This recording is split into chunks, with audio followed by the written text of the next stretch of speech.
Alright, so 2-minute Tanya tidbit for today. So in today's Tanya, we continue throughout the rest of the Parak Chavtes. We finished the idea that we spoke in the beginning of Parak Chavtes, which is the second solution of how to be able to accomplish the idea that the animal soul should not be able to block the godly soul from being able to feel godliness.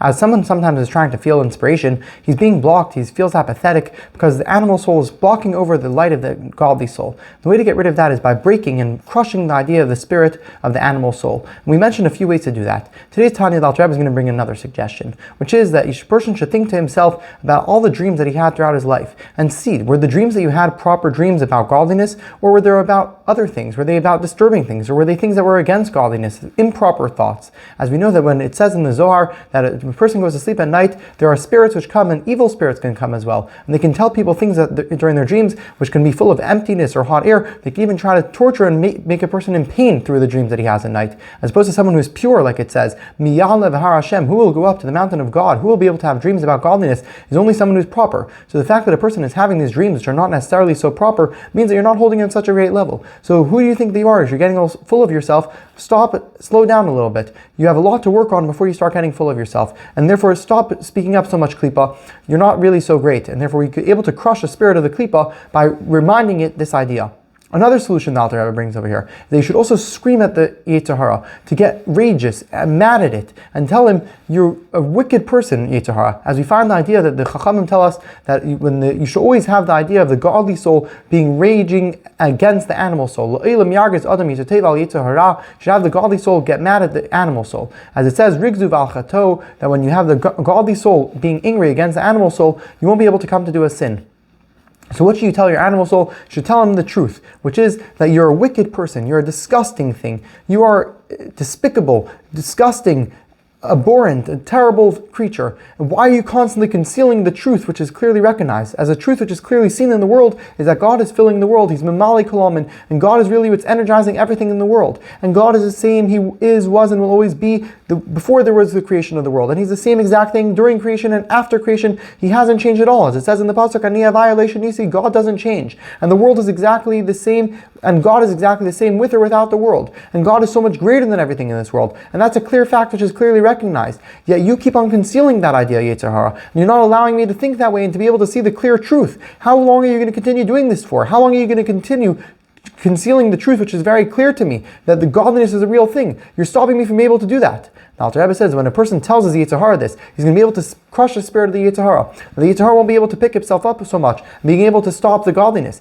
As we know that the idea of the godly soul is the idea of light, but the idea of the animal soul is the idea of darkness, and darkness is pushed away in front of light. So as soon as you scream at the Yetzer Hara, you fill him up with light of the godliness soul, the animal soul won't be able to speak up, because light will push away the darkness of the animal soul. So as soon as you get mad at it and you scream at it, you recognize the truth and you bring that out to the surface, the animal soul won't be able to react. And this is also what we find in the Torah about the Meraglim. When the spies went to check out Eretz Yisrael, they came back with a bad report. And what did God tell them? He didn't tell them that you guys are wrong and start explaining it to them. What He did was He told them that God gave a message through Moshe. And He said that you guys, your bodies are going to die during this desert. You guys are not going to enter Eretz Yisrael. How long will this nation deny me? How long will this evil nation continue like this? And Moshe got very mad at the Jewish people.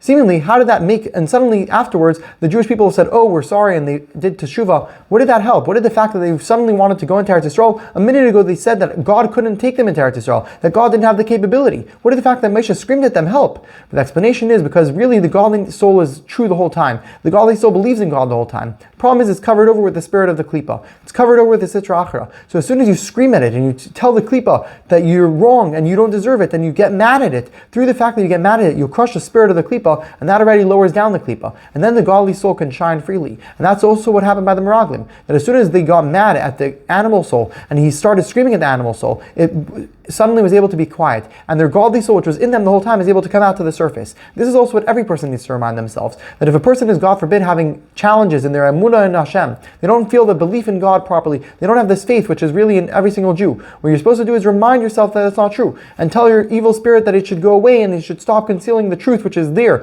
That God is the one running the show, and tell him to be quiet. And as soon as you do, the godly soul will be able to express itself. And the godly soul will be able to bring out the truth, which is that God is only existence. And this is also what the animal animal soul itself believes. As we know, the mashal brought in the Zohar HaKadosh of the harlot, which was hired by the king in order to entice the king's son. Now, even though the king's son is being enticed by this harlot, and seemingly she totally doesn't believe in the kingdom, but that's not true. She was hired by the king. The same is true over here, that the animal soul is really hired by God Almighty to be able to trick a person. But naturally, the animal soul as well believes in God, and he knows the truth as well. And therefore, really what the animal soul wants also is that the soul should be successful, that you should overcome it. So as soon as you get mad at it, it won't stop concealing so much, and instead it will allow you to really relate and be able to connect with godliness in the full manner like it's actually supposed to. That's the end of chapter 29. See you next time.